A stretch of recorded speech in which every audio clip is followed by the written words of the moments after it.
atau tarbiyatul yaqin, di mana di dalam kisah-kisah di Al-Quran itu banyak menceritakan bagaimana seseorang yang kosong dari modal, kosong dari bantuan, tetapi satu-satunya pertolongan Allah. Contohnya misalkan apa yang dilakukan oleh kemarin yang kita ceritakan ibunya Musa ketika menghanyutkan Musa di Sungai Nil. Kemudian juga contoh yang lain adalah ketika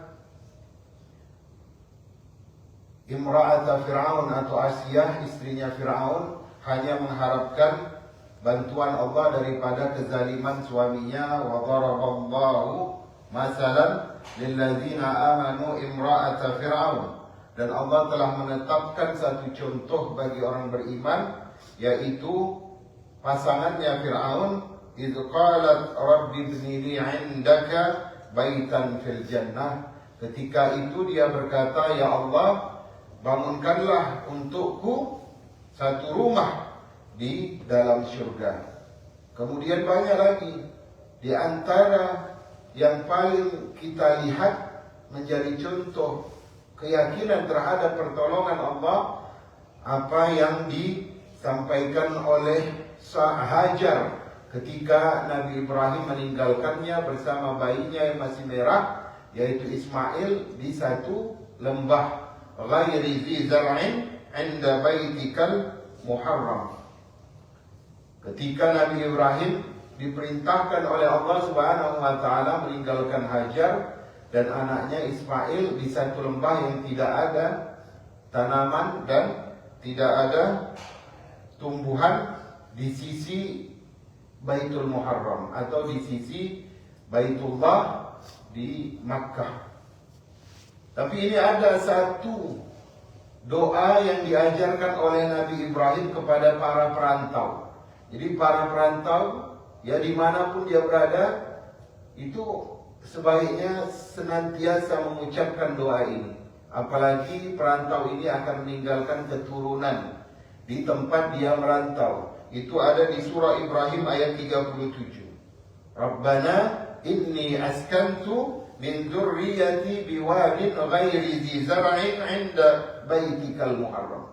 Tuhan kami, sesungguhnya aku telah meninggalkan dari keturunanku di suatu lembah yang tiada tumbuhan di sisi rumahmu yang dimuliakan. Begitu juga kita setiap subuh doain, ya Allah, aku tinggalkan keturunanku di satu tempat yang banyak dikenal orang sebagai tempat untuk bermaksiat. Ya, misalkan kalau di Mekah itu tidak ada tumbuhan, tetapi di sini mungkin orang-orang datang untuk jalan-jalan, orang-orang datang untuk spending money kepada hal-hal yang tidak jelas. Maka kita juga haruslah, kan di sini gampang untuk maksiat ya.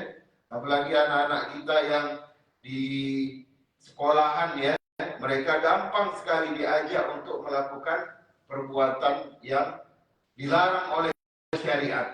Maka doakan ini, ya Allah, aku tinggalkan keturunanku di satu lembah namanya California, ya. Dan di situ juga ada masjid namanya Al-Zahir. Istilahnya kalau Nabi Ibrahim meninggalkan Ismail dengan Hajar, itu di satu lembah yang ada di situ kelak nanti dibangun Baitullah. Kita juga sama. Tapi di situ ada nilai positifnya, yaitu komunitas Muslim Indonesia punya masjid. Kita bukan hanya anak. Nabi Ibrahim ini kan bukan mengatakan anak. Padahal Nabi Ibrahim itu meninggalkan satu anak laki-laki di lembah. Tapi Nabi Ibrahim doanya wa min dzurriyyati, keturunanku. Karena yang kita pandang sekarang kan anak kita mungkin misalkan 2. Ya, yang kita pandang kita ninggalin satu anak, tapi kita nggak tahu 7 abad ke depan keturunan kita itu jadi apa. Ya, bisa jadi nauzubillah dia mengajak orang masuk ke tempat-tempat disco. Tapi kan enggak. Kita harapan kita anak kita nanti keturunan kita yang menjadi pengurus komunitas Muslim ya di Amerika ini, bukan hanya Indonesia. Jadi orang perantau diajarin oleh Nabi Ibrahim doa ini. Surah Ibrahim ayat 37. Nanti dihafal ya. Zizara'in inda baitikal muharram Rabbana liyuqimus shalah. Udah ditinggalin di situ, disampaikan oleh Nabi Ibrahim di dekat masjid. Kita juga minta, hendaklah mereka ya Allah, Tuhan kami, mereka nanti di Los Angeles itu senantiasa ya mendirikan sholat di dalam hatinya, yaitu ada ketakutan untuk meninggalkan sholat. Ini permintaan pertama kita kalau meninggalkan keturunan di suatu tempat yang jauh dari keluarga kita. Minta dulu dia untuk menjaga sholat. Nabi Ibrahim tahu nggak itu Ismail akan jadi nabi? Tahu. Tapi Nabi Ibrahim masih minta keturunan Ismail ini yang tinggal di sekitaran Baitullah jangan melalaikan sholat. Faj'al af'idatan minan nas, ya, dan jadikanlah hati manusia condong kepada keturunan kita itu.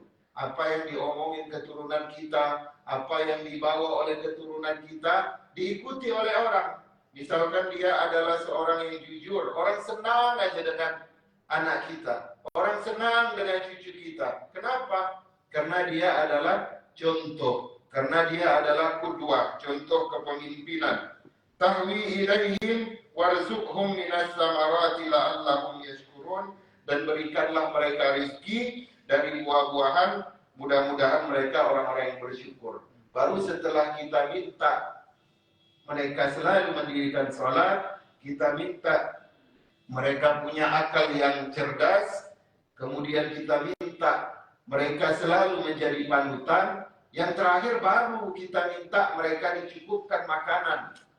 Kalau kita kadang-kadang kan enggak, ketika merantau di suatu tempat, ya Allah, kita nih mau pulang nih ke Indonesia, mau nikmatin masa tua. Cuman kita tinggalkan keturunan kita, rumahnya udah ada belum? Makanannya udah cukup belum? Kerjanya udah established belum? Itu dulu. Padahal warzuqhum minas samarat, padahal makanan itu di poin terakhir menunjukkan bahwasanya kita tidak boleh juga meninggalkan keturunan tanpa ilmu. Ya, jadi harus realistis. Di akhir baru kita minta, ya Allah, jangan jadikan keturunan kami di California ini menjadi orang yang homeless, orang yang tidak punya pekerjaan, orang yang tidak punya pengetahuan, tidak punya makanan yang cukup, jadi pengemis, jadi peminta-minta. Nah, itu di akhir. Tapi tetap didoakan. Maka hafallah ini para perantau, doa surah Ibrahim ayat 37. Barakallahu li wa lakum.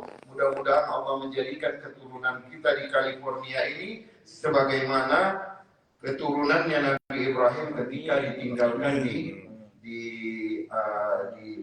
Baitullah al-Muharram. Wassalamualaikum warahmatullahi wabarakatuh.